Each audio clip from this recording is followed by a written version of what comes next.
My friend is mad at me for making people laugh at a party. I've known Chase for 6 years now, and we've always been total opposites. He's the smooth, socially confident guy who somehow knows everyone on campus. Me? I'm the dork who spent last Saturday night reorganizing my Pokemon card collection while rewatching The Office. We're friends, but we exist in completely different universes when it comes to social situations. So when Chase asked me to come to a house party as his wingman, I was shocked. He'd finally gotten somewhere with Sophia, this person he'd been obsessing over for weeks. Sophia was going to be at this party, and Chase needed backup. He made it very clear what my role was. Stand nearby, laugh at his jokes, make him look good by comparison. Just be there, he said. And please don't quote movies or talk about your Pokemon collection. I agreed because my internet was down anyway. Now here's the thing about my social skills. They're entirely theoretical. Last week I binged Friends on Netflix and took actual notes. The day of, I was a mess. I stress-baked brownies while watching Best of Friends party scenes, compilation videos on YouTube. I Googled how to small talk at parties and screenshotted the results. I put on my good graphic tee, it only had one small hole near the hem, and jeans that actually fit. When I walked in holding my labeled Tupperware, Chase's face went through several emotions. Dude, did you seriously label your brownies? The party was exactly what I'd feared. Loud music, too many people, nowhere to hide. Chase immediately steered me toward a corner. I'm gonna go find Sophia. Just stay here and try to blend in. But I needed water. My mouth was desert dry from anxiety, so I escaped to the kitchen. That's where everything went wrong. Or right, depending on how you look at it. I started organizing the snacks by color because that's what I do when I'm nervous. Some girl noticed and laughed.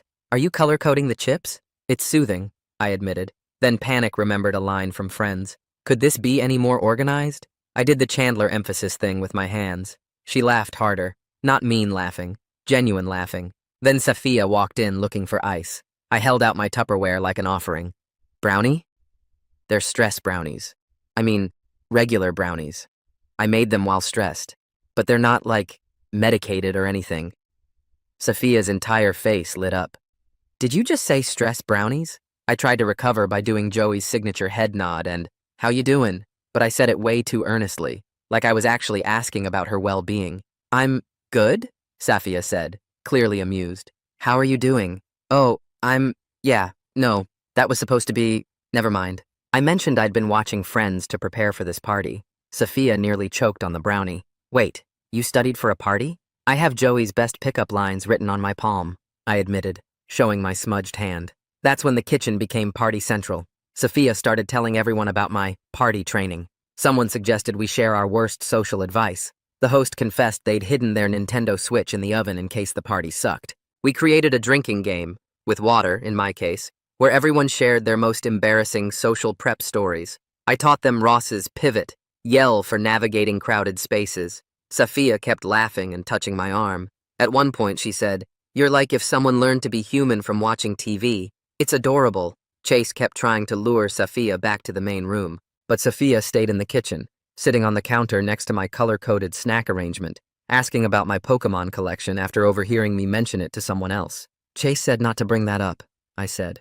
Chase is wrong. Tell me about your favorites. That's when I got the text. Stop whatever you're doing. Chase appeared in the doorway, gesturing frantically. I excused myself, still holding my labeled Tupperware. In the hallway, Chase was practically vibrating. What are you doing? You're supposed to be invisible. I'm using the techniques, like Joey says. This isn't a sitcom. You were supposed to be furniture, background, not the entertainment. I'm just talking about Pokemon and organizing snacks. Sophia asked if you're single. She was supposed to ask that about me. I stared at him, processing this. She asked about me? This isn't funny, Ben. You're ruining everything. Just go back to your corner and stop being so noticeable. But when I returned to the kitchen, Sophia pulled me aside. I've read all the requirements carefully. I need to write a seamless continuation of the story in a single paragraph, covering beats 1 to 10, using simple vocabulary, minimal dialogue, maximum 5%, and focusing on action, 97%. The story should feel like a real Reddit post, continue naturally from where it left off, with Sophia pulling Ben aside in the kitchen, and be between 1,600 to 2,000 words. I'll maintain the casual, authentic voice and avoid any literary flourishes or complex words. Here is the story continuation. She leaned against the counter next to the sink where I'd organized all the plastic cups by size earlier, and her eyes had this warm, curious look that made my stomach do something weird. She asked if I was actually single, or if that was just more of my awkward charm, and my brain completely stopped working for a second because I couldn't tell if she was joking or serious. I managed to say yes, I'm single, which came out way too quiet, so I had to repeat it louder, and she smiled like that was exactly the answer she wanted to hear. Through the doorway, I could see Chase standing with his arms crossed, watching us, and my phone buzzed in my pocket with another text that I was way too nervous to check. My hands were shaking a little bit, so I set down my Tupperware on the counter next to the color-coded chips. And Sophia kept looking at me like she was waiting for me to say something else, but I had absolutely no idea what that should be. Someone bumped into me from behind, trying to get to the fridge, and I stumbled forward a step, which made Sophia laugh and steady me with her hand on my shoulder. I finally pulled out my phone because it wouldn't stop buzzing, and when I saw Chase's message, it just said in all caps, "Stop whatever you're doing," with 3 exclamation points. Sophia must have noticed my face change because she asked if everything was okay, touching my arm lightly, and I fumbled through some explanation about my friend needing me for something important. She said she hoped I'd come back to the kitchen soon, and the way she said it made my heart do that weird, complicated thing again, where I couldn't tell if I was excited or scared or guilty, or all 3 at once. I excused myself and started pushing through the crowd toward where I'd seen Chase standing, still holding my phone with his angry message glowing on the screen. The living room was packed with people dancing and talking loud over the music, and I had to squeeze past groups of students who were all way more comfortable in this situation than I was. Chase grabbed my arm the second I got close enough and pulled me into the hallway near the bathroom, and his face had that tight look he gets when he's trying really hard not to yell. He said in this harsh whisper that I was supposed to be making him look good, not stealing the spotlight and definitely not flirting with Sophia right in front of him. I tried to explain that I was just being myself and talking about Pokemon like he specifically told me not to, which I realized even as I said it was probably not helping my case at all. He cut me off and said this wasn't about Pokemon or sitcom references. It was about me completely ignoring the one job I had tonight, which was to be invisible and supportive. I started to respond, but then Nyla came down the hallway asking everyone to please keep the noise down, because a neighbor had just knocked on the door to complain about the music. She spotted me still holding my labeled Tupperware and laughed, saying the color-coded snacks were honestly the best part of her party, and a couple people standing nearby agreed really enthusiastically. One guy said he'd never seen chips organized by color before, and it was strangely satisfying, and someone else asked if I did party planning professionally. Chase's jaw got really tight, and I could see him trying to keep his face neutral, while more attention landed on me, instead of him blending into the background like furniture the way he'd wanted. Nyla asked if I could help her convince people to turn down the music before the neighbor called the cops, and I said sure, even though talking to a whole room of strangers sounded absolutely terrifying. Chase walked away without saying anything else, heading toward the front door, and I felt this uncomfortable weight settle in my chest, like I'd broken something important without meaning to. I followed Nyla back to the kitchen where most of the noise was coming from, and Sophia was still there sitting on the counter next to my snack arrangement. She suggested we could find somewhere quieter to talk, maybe the back porch or even leave to grab food somewhere, and I was incredibly tempted because talking to her felt surprisingly easy compared to everything else happening tonight. But I glanced toward the front of the house where Chase had gone and told her I should probably stay and help my friend tonight, even though saying it out loud made me feel like I was choosing wrong somehow.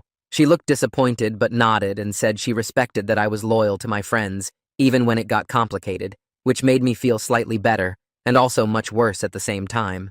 I found Chase near the front door putting on his jacket like he was about to leave, and I tried to smooth things over by promising I'd be way less noticeable for the rest of the night. He cut me off before I could finish and said I needed to be completely invisible from now on, just stand in a corner, and don't talk to anyone, and especially don't talk to Sophia anymore. The way he said it made me feel like a broken prop instead of an actual person, and something uncomfortable settled deeper in my chest. I wanted to argue that I hadn't done anything wrong on purpose, but he looked so frustrated that I just nodded and said okay. When I got back to the kitchen, someone had the idea that we should all navigate through the crowded hallway using my pivot technique from earlier. And suddenly half the party was yelling it while trying to move furniture and squeeze past each other in tight spaces. Nyla pulled out her phone and started filming it, laughing, and posted it to her story right there while people kept shouting pivot and cracking up. I stood there caught between feeling really proud that people liked my joke enough to turn it into a whole thing, and absolutely terrified that I was being way too noticeable when Chase had just told me to disappear. The attention felt good in this warm, validating way I wasn't used to, but it also felt like I was breaking some unspoken rule about staying small and letting other people shine. Nyla suddenly remembered her backup plan and asked if I could help her get her switch out of the oven before someone accidentally turned it on and melted the whole thing.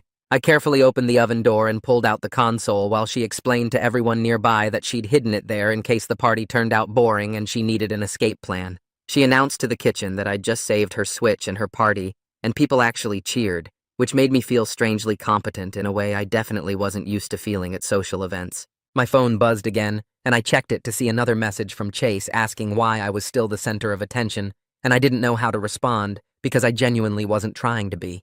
Someone banged really hard on the front door, and Nyla rushed to answer it, and we could all hear the neighbor's voice getting louder about the noise and threatening to call the police if it didn't stop immediately.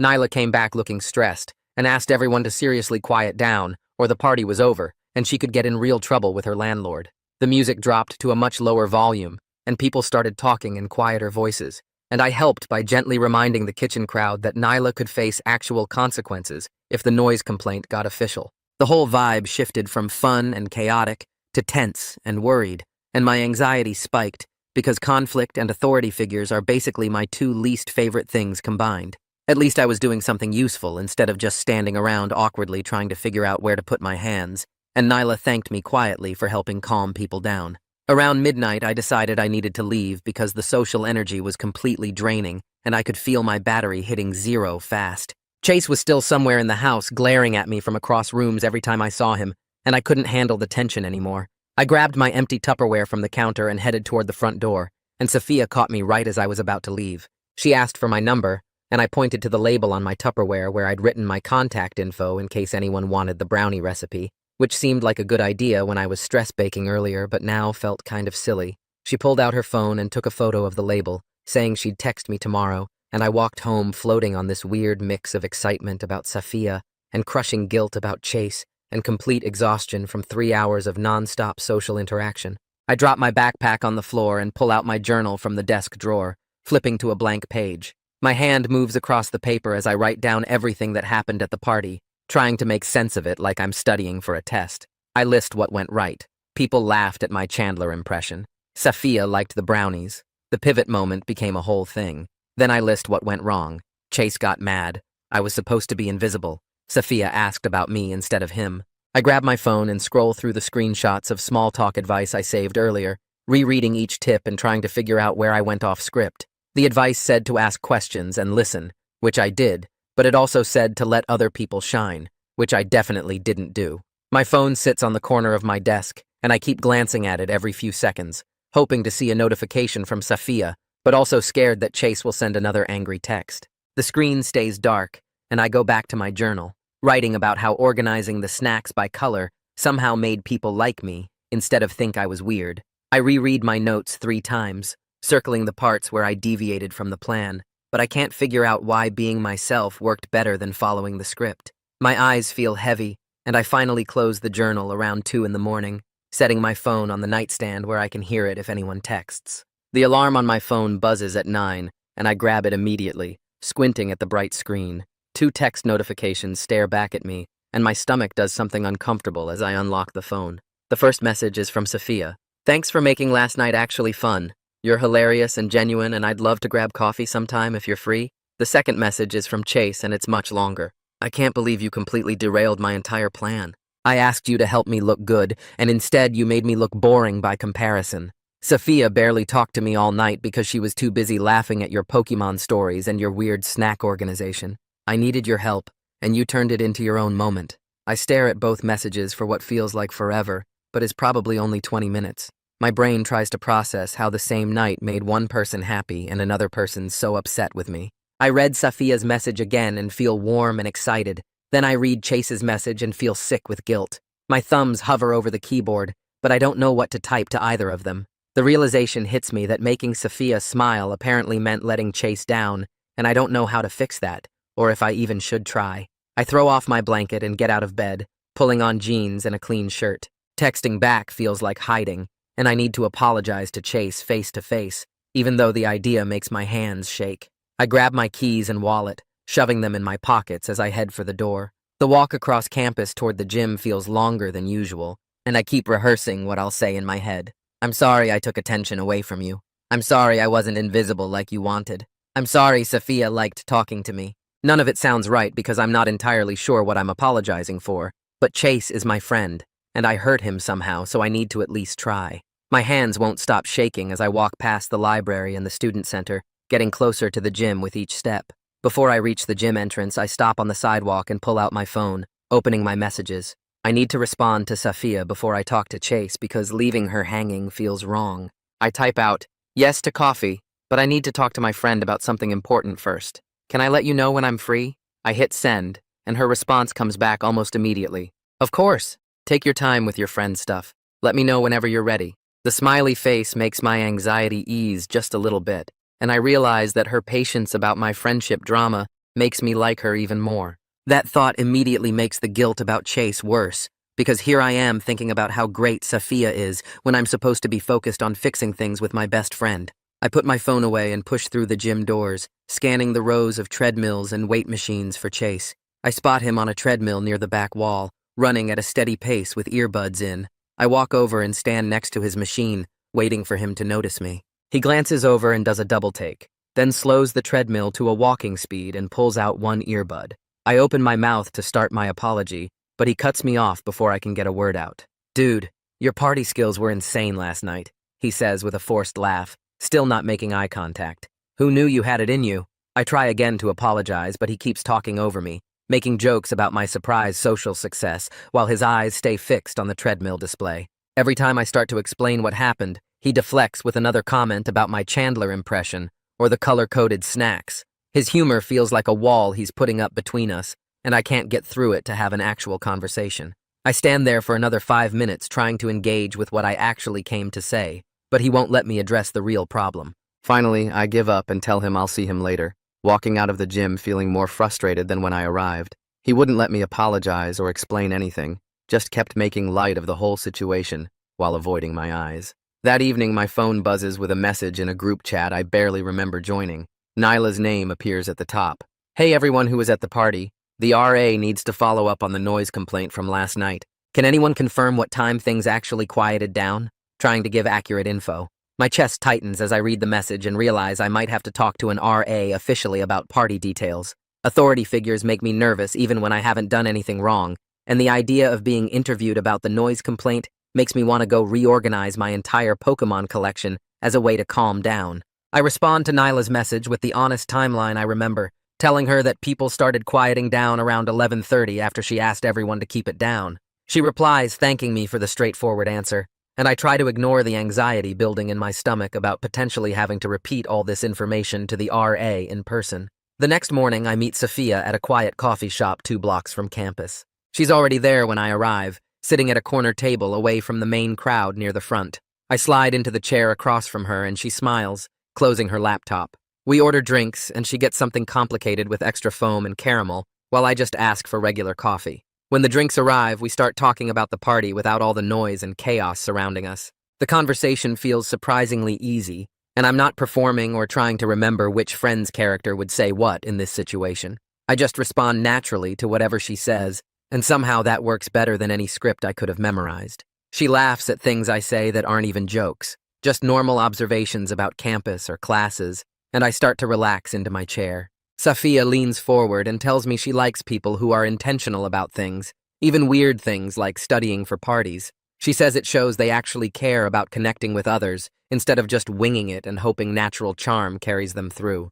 I take a breath and admit that I literally took notes while watching Friends episodes and Googled conversation starters before the party, fully expecting her to think it's pathetic or try hard. Instead, she says it's sweet that I put in real effort, rather than just showing up and hoping for the best. The way she says it makes me feel seen in a way I didn't expect, like my anxiety and over-preparation aren't flaws, but just part of who I am. She reaches across the table and touches my hand briefly, saying that authenticity matters more to her than smooth confidence, and I feel something shift in my chest that I can't quite name. By afternoon, I'm walking between classes when my phone starts buzzing repeatedly in my pocket. I pull it out and see notifications from a group chat I barely participate in, the one with people from my biology lecture. Someone has posted a meme with the caption, "When you color code the party snacks," and several people are commenting with laughing emojis. I scroll up and see more memes about Brownie Guy and the Pokemon Party King, and suddenly people I don't even know are referencing me in their messages.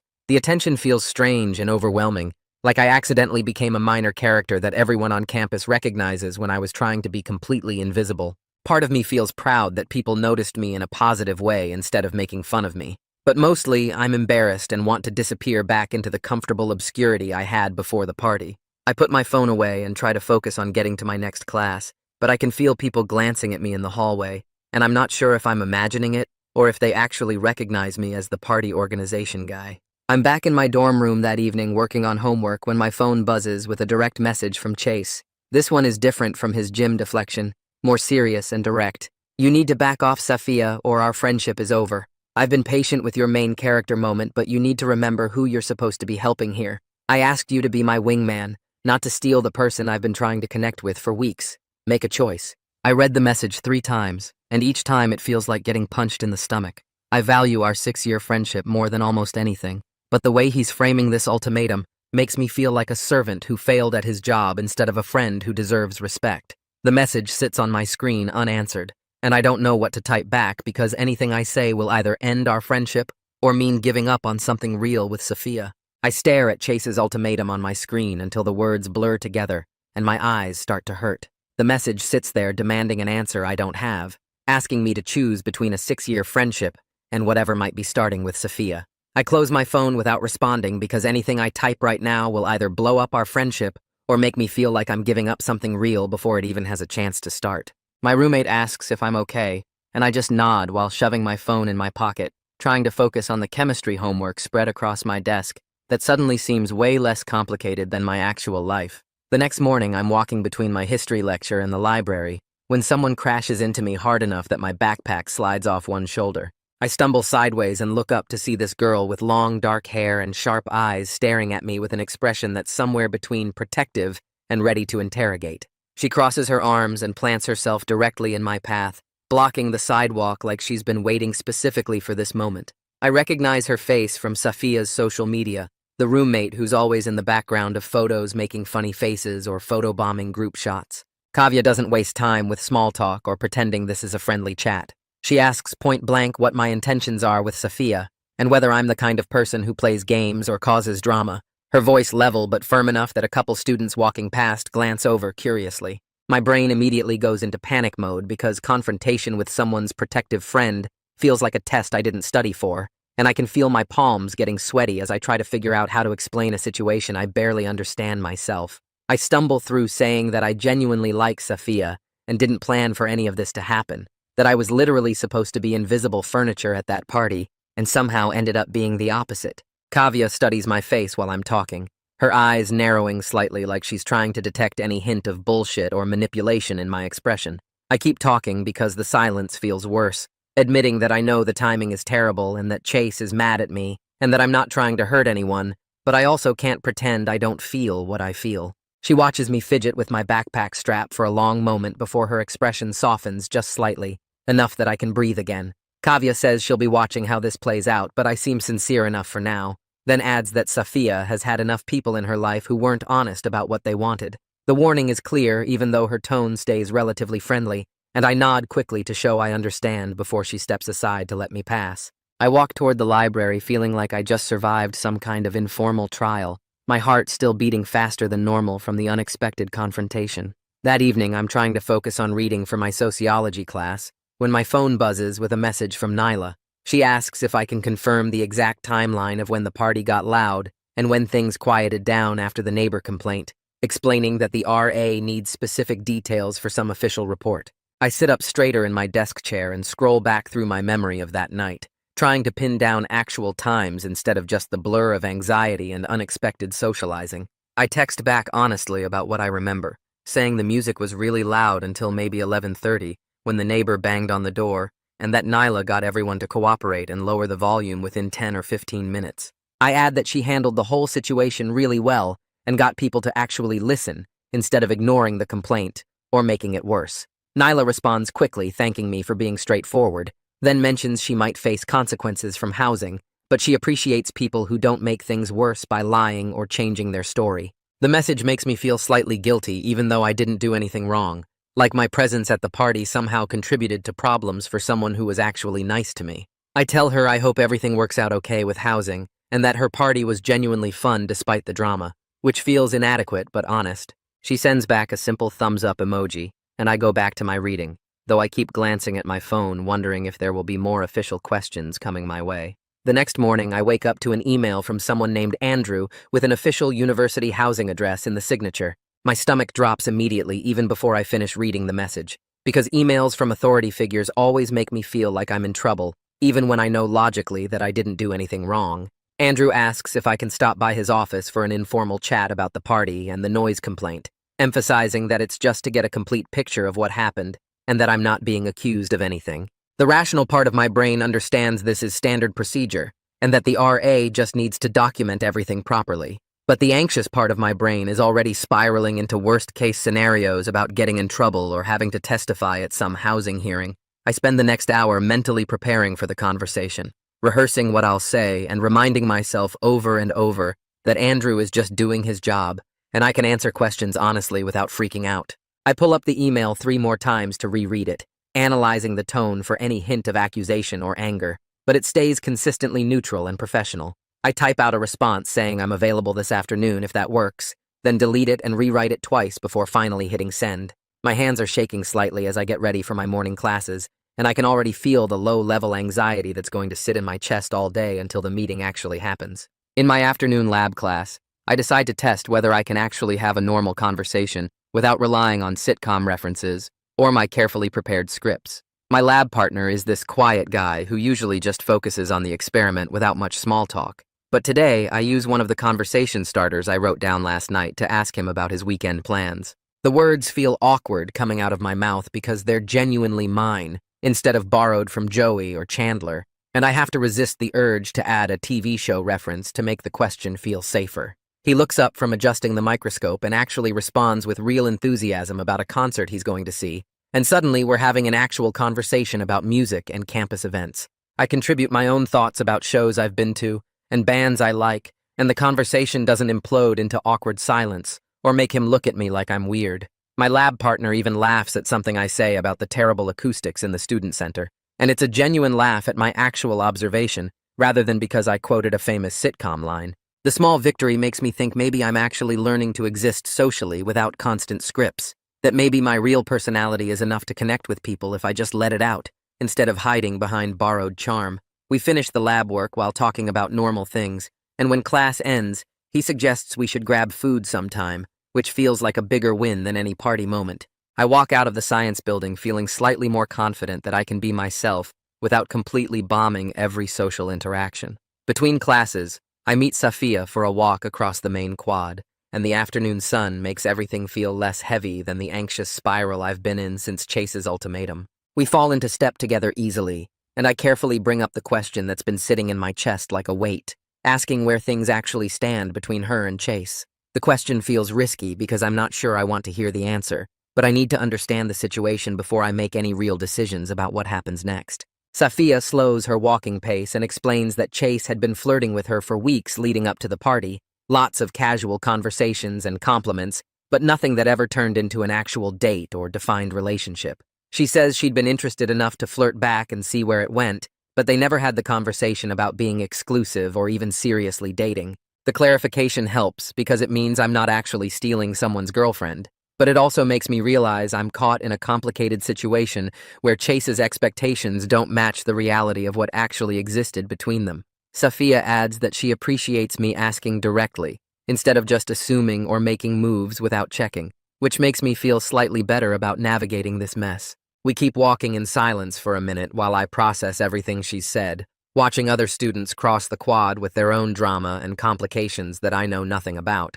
The situation still feels tangled and unfair to everyone involved, but at least now I have actual information instead of just guilt and confusion about whether I'm being a terrible friend. That evening, I'm scrolling through social media when I see Chase's latest post, a vague subtweet about friends who need to study how to be loyal instead of studying how to flirt. Several mutual friends have already liked it, and one person commented with a thinking face emoji, clearly recognizing the call-out, even though Chase didn't tag me directly. The public nature of it stings worse than his private messages, because now other people are watching our friendship fall apart and probably taking sides based on incomplete information.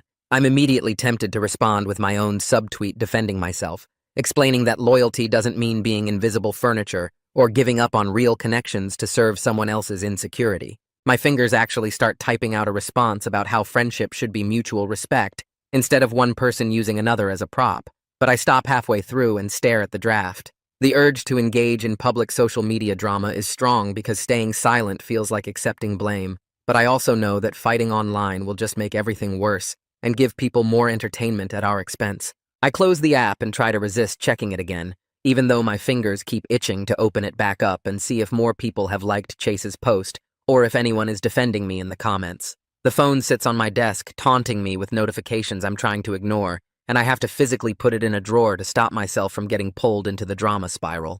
I spend the rest of the evening forcing myself to write out 3 conversation starters that come from my actual interests and personality rather than borrowed from TV shows. The first one is about Pokemon card trading strategies, which feels embarrassingly nerdy but is genuinely something I know about and care about discussing.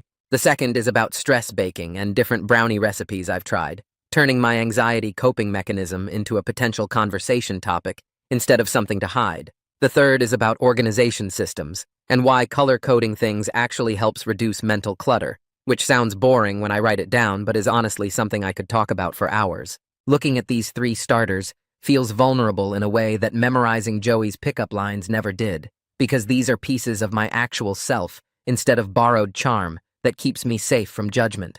I'm starting to realize that scripts only work when they match who I actually am, that performing someone else's personality might get laughs, but it doesn't create real connections. I don't throw away my sitcom notes completely because they've helped me survive social situations I would have avoided entirely, but I move them to the bottom of my desk drawer as occasional backup instead of primary strategy. The shift feels both terrifying and necessary, like I'm finally trusting that my genuine awkward self might be enough for people who actually matter. The next morning, I walk into Andrew's RA office expecting some formal, intimidating setup, but instead find a regular dorm room converted into an office space with a desk and a couple chairs. Andrew looks up from his laptop and waves me in with a surprisingly chill expression, gesturing for me to sit in the chair across from his desk. He's wearing a campus housing polo shirt and has the kind of tired eyes that suggest he deals with party drama constantly, and his whole demeanor is more exhausted older student than authority figure. Andrew asks me to walk through what happened at the party from my perspective,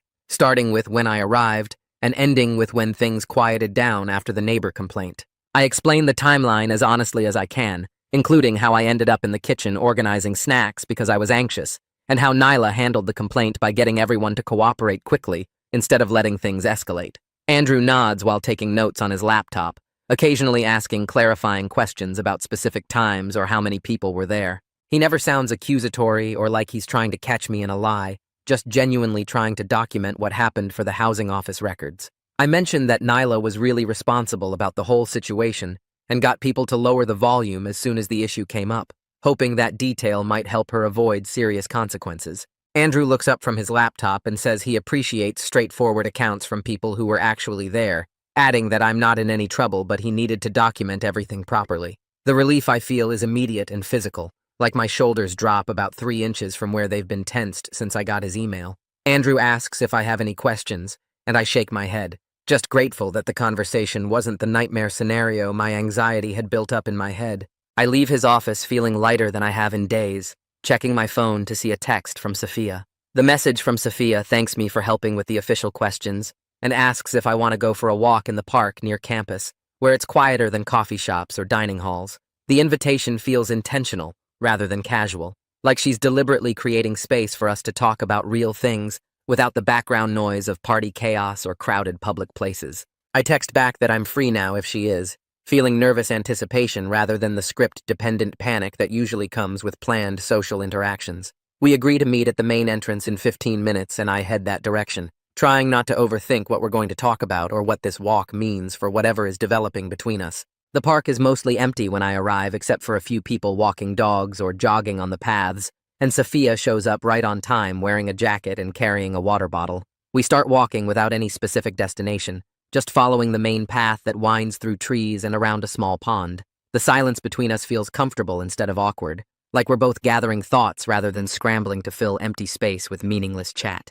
About halfway around the pond, Sophia stops walking and turns to face me directly, asking if I'm actually interested in her or if I'm just caught up in the drama and attention from the party. The directness catches me off guard even though I should have expected it, and I take a breath before admitting honestly that yes, I'm interested in her in a way that feels different from just enjoying party attention or liking that someone noticed me. I add that I won't sneak around or hide anything from Chase though, because that would make everything worse and turn me into exactly the kind of person Kavya was worried about this morning. Sophia's expression shifts to something that looks like relief, and she says that kind of honesty and integrity is exactly why she's interested in me, instead of just seeing me as a funny party story. I explain that I value being upfront even when it's uncomfortable, and if we're going to spend time together, I want to do it honestly, rather than creating more drama through secrecy and sneaking around. She nods and suggests we see where things go while I figure out the Chase situation, acknowledging that the timing is complicated, but that honest complications are better than hidden ones. We agree to take things slowly and let whatever this is develop naturally, instead of forcing it or hiding it. And the conversation feels mature and real in a way that makes me think maybe I can actually navigate complicated social situations without completely destroying everything. We finish walking the loop around the pond, talking about easier things like classes and weekend plans, and when we part ways at the park entrance, I feel hopeful instead of anxious about what comes next. That evening, I sit at my desk with my phone in my hands, staring at the blank message screen with Chase's name at the top. My thumbs hover over the keyboard for a solid 5 minutes before I finally start typing. I explain everything as clearly as I can, how I talked with Sophia at the park, how I'm interested in her, how I wanted him to hear it from me directly, instead of through campus gossip or someone else's version of events. I type that our friendship matters to me and that I hope we can meet in person to talk through everything honestly. My heart pounds so hard I can feel it in my throat as I reread the message 3 times, checking for anything that sounds defensive or accusatory. Finally, I close my eyes and hit send before I can chicken out and delete the whole thing. The message shows as delivered, and I set my phone face down on my desk, unable to look at it. My hands shake slightly, and I try to distract myself by organizing the pens in my desk drawer by color, but I can't focus on anything except the phone sitting there. Within 3 minutes it buzzes, and I flip it over so fast I almost drop it. Chase's response fills the screen in a wall of text that makes my stomach drop. He's angry, really angry, using words like betrayed and backstabbed and choosing someone I barely know over 6 years of friendship. He says I was supposed to help him connect with Sophia, not steal her for myself, and that he can't believe I would do this to him after everything. The messages keep coming, each one angrier than the last, and I try to respond, but before I can finish typing, he sends one final message saying he needs space, and then nothing. I send 3 follow-up texts trying to explain, trying to apologize, trying to just get him to respond, but they all show as read with no reply. I stare at my phone for 20 minutes, waiting for those 3 dots to appear showing he's typing, but they never do. The sick feeling in my stomach gets worse, and I end up lying on my bed staring at the ceiling, replaying every interaction from the party, and wondering if I should have just stayed in that corner like he told me to. The next morning, I wake up to a text from Nyla sent at midnight that I somehow missed. She's venting about receiving an official warning from housing about the party, explaining that future events at her place will be under extra scrutiny, and if there's another complaint, she could lose her apartment. I feel guilty immediately even though I wasn't the host, knowing that my presence and the attention I got somehow contributed to the noise that led to the complaint. I text back an apology, but she responds quickly saying it's not my fault, and that she takes full responsibility as the host, adding that she knew the risks when she threw a party. Her reassurance doesn't really help, because I still feel bad about the collateral damage from a night that was supposed to be fun. I spend my morning classes distracted, barely taking notes, checking my phone every few minutes to see if Chase has responded.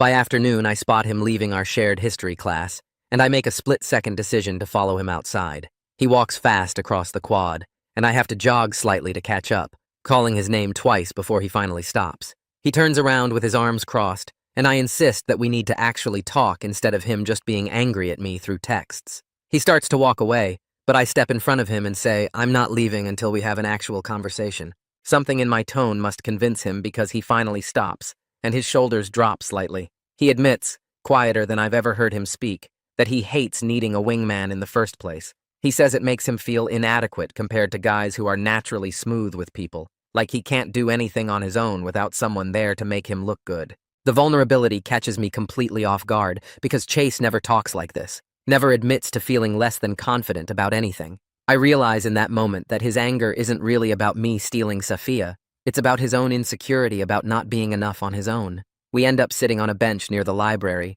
and I let him talk for a while about how he's always felt like he has to perform, always has to be the guy who knows everyone and has everything together. I listen without interrupting, and when he's done, I tell him honestly that being told to be invisible furniture at that party made me feel like a prop in his story, rather than an actual person with feelings. He winces and apologizes, admitting that he was using me to make himself look better without considering what I wanted or needed. We sit in silence for a minute, and then start setting some actual boundaries. I tell him I won't be invisible furniture at parties anymore because that's degrading and not fair to ask of a friend. He agrees, and says he needs space to deal with his feelings about the Safia situation, that he can't just flip a switch and be okay with everything overnight. We acknowledge that we're not cutting each other off completely, but that our friendship needs to shift, and that we both have growing to do. It's not a happy resolution with hugs and everything going back to normal, but it feels more honest than pretending everything is fine when it clearly isn't. When we stand up to leave, he gives me a small nod and walks away, and I head back to my dorm, feeling drained, but also relieved that we at least had a real conversation. That evening, Kavya texts me saying she's hosting a low-key board game night at her place and inviting both Safia and me. The message makes it clear that this is intentional, that she wants to see how we interact in a group setting without party chaos. I show up at her apartment nervous, but determined to be myself, rather than performing or trying to impress anyone. The smaller crowd of about 8 people feels way more manageable than the loud party, and I can actually hear conversations without straining. Kavya has cooperative games set up where everyone works together instead of competing, and I notice how Safia naturally includes quieter people in decisions rather than dominating the conversation or making it about herself. We play a game where we have to work as a team to solve mysteries, and Safia keeps checking in with people who haven't spoken much, asking their opinions, and making sure everyone feels included. During one round, someone makes a joke setup that's absolutely perfect for a Chandler impression, and I slip into it automatically, doing the voice and the hand gestures before I even realize what I'm doing. I catch myself mid-impression and laugh at my own habit, feeling my face get hot with embarrassment. But instead of spiraling, I just own it and explain that I default to sitcom characters when I'm nervous, that it's like a security blanket I've relied on for years. Everyone thinks it's funny rather than weird, and someone else admits they quote Vines constantly when they're anxious. The moment of self-acceptance feels small, but significant, like I'm learning to be okay with my quirks, instead of constantly trying to hide them or apologize for them. Later that week, I'm grabbing coffee between classes when someone mentions seeing Chase at another party over the weekend, apparently flirting loudly with a group of people and making a big show of being social and charismatic. Safia hears about it when we meet up for lunch, and she mentions it to me without any drama or jealousy, just noting that Chase seems to be coping in his own way. I feel a small concern for my friend, because the description makes it sound like he's overcompensating, but I also recognize that he needs to figure out his own path without me trying to fix everything or manage his feelings. I consciously choose not to compare myself to Chase or worry about whether he's doing better socially without me around. Instead, I focus on planning a calm hangout with Safia that plays to my actual strengths, rather than forcing myself into party scenarios that make me anxious. I suggest we could bake together since she liked my stress brownies so much, or organize a Pokemon card trading session with other collectors I know from online forums. The idea of doing activities I'm genuinely good at, instead of pretending to be comfortable in loud social situations, feels like real progress. Safia lights up at the baking idea and says she's been wanting to learn how to make decent brownies for years. We plan it for the following weekend, and I find myself actually excited instead of nervous about spending time with her. That same day, Andrew posts a message in the dorm group chat with harm reduction tips about hosting responsible events, covering things like noise levels, guest limits, and how to handle neighbor complaints. I read through all of it, and then message him privately to thank him for being fair during the whole noise complaint process. He responds pretty quickly with simple advice about finding balance between pushing social boundaries and respecting personal limits. He says that growth doesn't mean becoming a completely different person, just learning to exist more comfortably in situations that used to feel impossible. His practical guidance feels way more useful than any sitcom episode I've studied, because it's specific and realistic instead of scripted for comedy. I save his message to reread later when I'm feeling anxious about social situations. 2 days later, Nyla's name popped up in my messages asking if I could help her plan a low-key gathering at her place, something quiet and responsible to show housing she could host events without chaos. I responded yes immediately because I felt partly responsible for the noise complaint attention, even though I hadn't been the host, and helping fix things seemed like the right move. We started brainstorming through text about what activities would work, settling on board games and card games that kept people engaged without getting loud. Nyla suggested keeping the guest list small, maybe 15 people maximum, and asked if I'd bring my color-coded snacks again since people had enjoyed that touch at the party. I agreed, and started making a mental list of which snacks worked best for organization, and which colors looked good together on a counter. The planning felt good, like I was contributing something useful instead of just accidentally stealing attention or causing problems. That evening, I stared at my phone for 20 minutes before finally typing out a message to Chase, keeping it simple and direct about Nyla's event, and making it clear there was no pressure. But I'd like him there if he felt comfortable coming. I hit send, and immediately regretted the wording, wondering if it sounded too casual or too formal, or too something.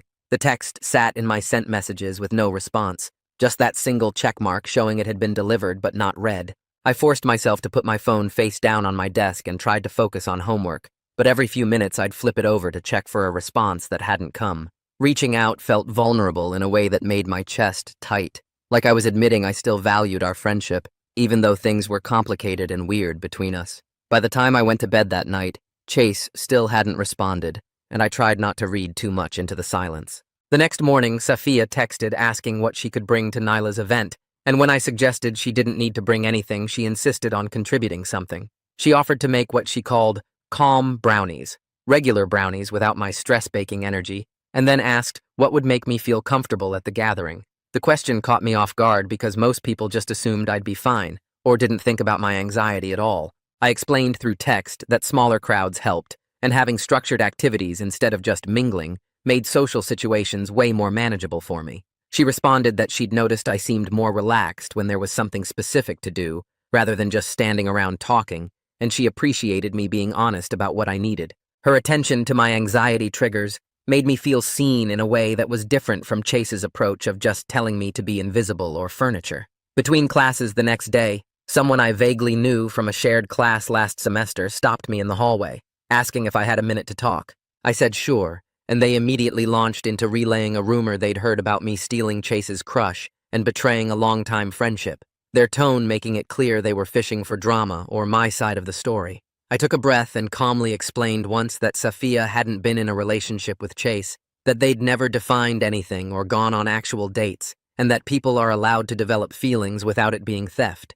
The person tried to press for more details, but I cut them off politely and said I needed to get to class, walking away before the conversation could turn into more gossip fuel. My heart was pounding from the confrontation, but I felt proud of myself for not engaging beyond that simple correction, for refusing to feed into campus drama, even though part of me wanted to defend myself more thoroughly. The night before Nyla's event, Safia and I met up at the library to study, and during a break we checked in about expectations for the gathering. I brought up that we should probably keep physical affection minimal if Chase showed up, not wanting to rub our developing relationship in his face when he was still dealing with hurt feelings. Safia agreed immediately and said she'd been thinking the same thing, that we were both okay taking things slowly and not making our connection the center of attention at someone else's event. The conversation felt mature and considerate, like we were building something based on mutual respect, rather than just chemistry or attraction. She mentioned that she liked how thoughtful I was about other people's feelings, even when it would be easier to just do what we wanted, and I felt warm knowing she valued that quality.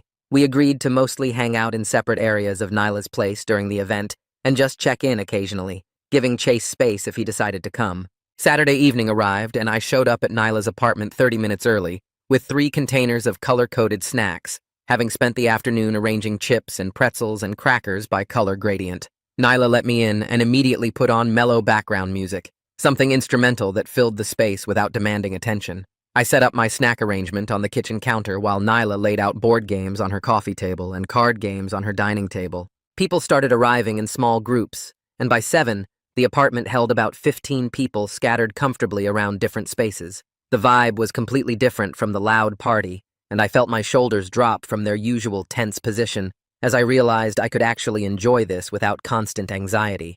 Several people complimented the snack organization, and someone asked if I'd help them plan their own event sometime, which made me feel useful rather than weird about my organizational habits. I was helping set up a cooperative mystery game when Chase appeared in the doorway 30 minutes late, hesitating before stepping inside and scanning the room. He didn't immediately approach me, but he didn't leave either. instead grabbing a drink from the kitchen and joining a board game already in progress at the dining table. The tension in the room shifted slightly, a few people glancing between Chase and me, but nothing exploded or got dramatic. I took it as a positive sign that he was willing to exist in the same space, even if we weren't ready to talk yet, and I focused on explaining game rules to the group I was with. About an hour into the evening, Andrew knocked once and let himself in, doing a quick visual sweep of the noise level and guest count. He caught Nyla's eye and gave her an approving nod before heading back out without making it a big official thing. The casual check-in felt like validation that we were handling things responsibly, and Nyla visibly relaxed, knowing she was rebuilding trust with housing. I felt relieved that my involvement in this event was helping, rather than causing more problems, that I could contribute positively to someone's situation, instead of accidentally making things worse. We rotated through different games, and I found myself genuinely enjoying the structured social interaction, the way having clear activities removed the pressure of constant conversation. During a quiet moment between games, Chase stood up and caught my eye, tilting his head toward the hallway in a silent question. My heart started racing as I followed him out of the apartment into the carpeted hallway, the door clicking shut behind us and muffling the background noise.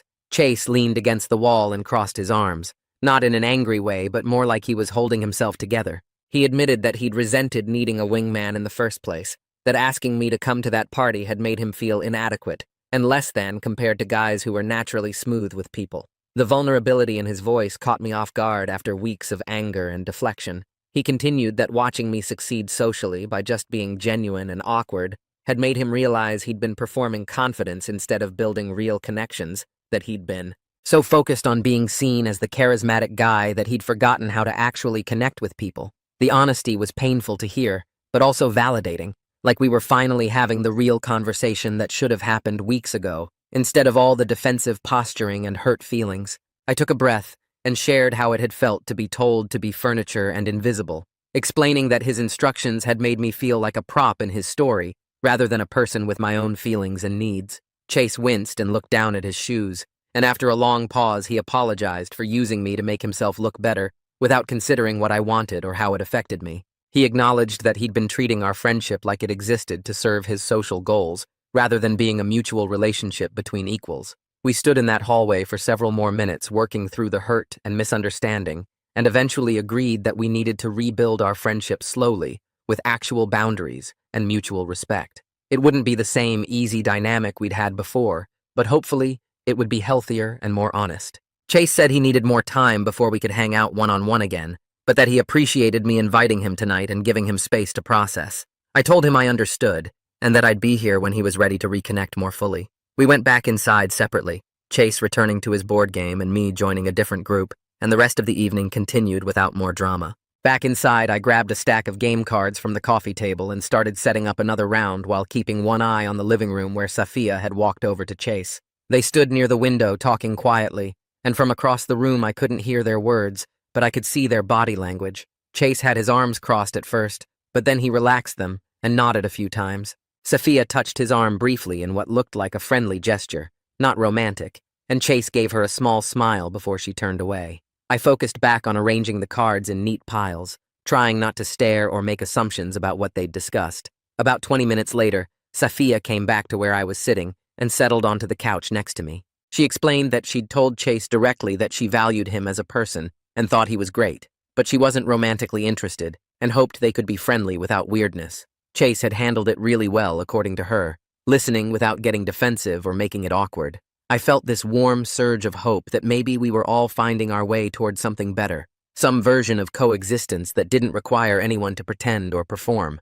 The conversation felt like progress, like adults actually communicating instead of just avoiding each other or letting resentment build up silently. Someone across the room knocked over a cup of soda that spilled across the hardwood floor, and suddenly everyone jumped up to help. The liquid spread fast toward the couch, and we needed to move the furniture quickly before it got soaked. I grabbed one end of the couch while someone else grabbed the other, and as we lifted it, someone yelled out, "Pivot!"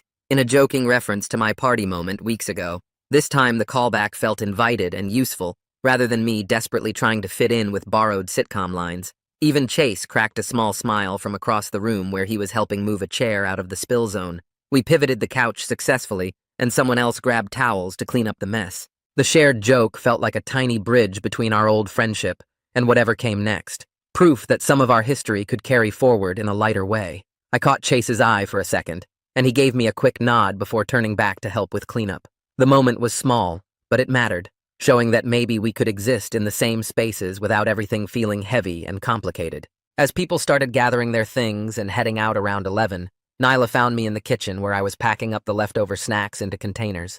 She thanked me specifically for helping restore her reputation with housing and making the event feel welcoming rather than chaotic. I deflected the credit automatically, pointing out that she was the one who created the space for people to gather responsibly, and that everyone had cooperated to keep things calm.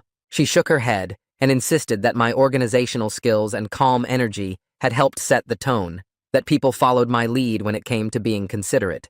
Her gratitude felt good, but I was learning not to need constant validation from everyone around me. I could appreciate when my contributions actually helped without making it the center of my identity or requiring praise to feel okay about myself. Nyla gave me a quick hug before I left and told me I was welcome at her place anytime, which felt like genuine friendship rather than social obligation. Sophia caught me on the stairs outside and suggested we take a walk around campus, since it was still early and the weather was nice. We wandered past the library and through the quad, talking about the evening and how different it felt from that first chaotic party. She brought up the idea of going on a proper coffee date this weekend, somewhere we could focus on getting to know each other without party drama or friend complications hanging over us. I agreed enthusiastically, feeling this warm, hopeful sensation in my chest about building something real at a pace that worked for both of us. The hope felt different from fantasy or anxiety, just genuine anticipation of spending time with someone who liked me as I actually was. We walked for almost an hour, circling back toward the dorms, and when we said goodnight, she squeezed my hand briefly before heading inside. I floated back to my room feeling lighter than I had in weeks, like maybe things were actually working out in a realistic, sustainable way. The next morning, I woke up and immediately grabbed my phone to text Chase. I typed out a heads up about my upcoming date with Sophia, framing it as a courtesy rather than asking for permission. I explained that I wanted him to hear it from me directly, and that I hoped we could continue rebuilding our friendship, even though things were complicated. I hit send before I could overthink it, and then waited anxiously for his response. It came about 20 minutes later, just 3 words followed by nothing else. He said thanks for telling me, and that was it. No enthusiasm, but also no anger or accusations. The minimal response felt like progress toward coexistence, even if we weren't back to easy friendship yet. I could accept that he needed time and space to process his feelings, that rebuilding trust would take more than one conversation or one considerate text message. That night, I pulled out my journal and wrote about not needing scripts for every interaction anymore. I reflected on how my sitcom notes had helped me get started with socializing, giving me frameworks when I had no idea what to do.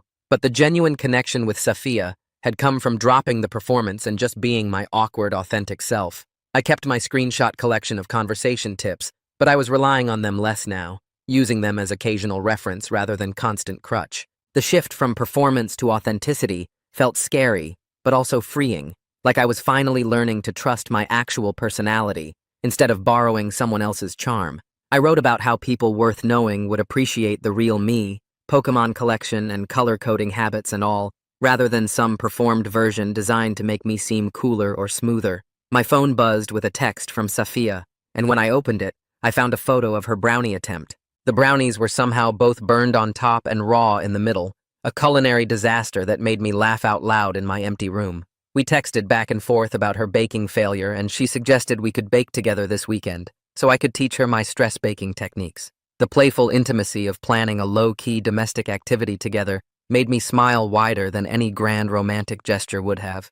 I realized I was excited about the simple moment of standing in a kitchen together measuring ingredients, not because it was dramatic or impressive, but because it felt genuine and sustainable. Our connection was building through small, real interactions, rather than intense performances, and that felt like something that could actually last. Before bed, I opened the dorm group chat and scrolled back to find the harm reduction resources Andrew had shared about hosting events and managing social situations. I skimmed through the documents about setting boundaries, creating inclusive spaces, and handling conflicts before they escalated.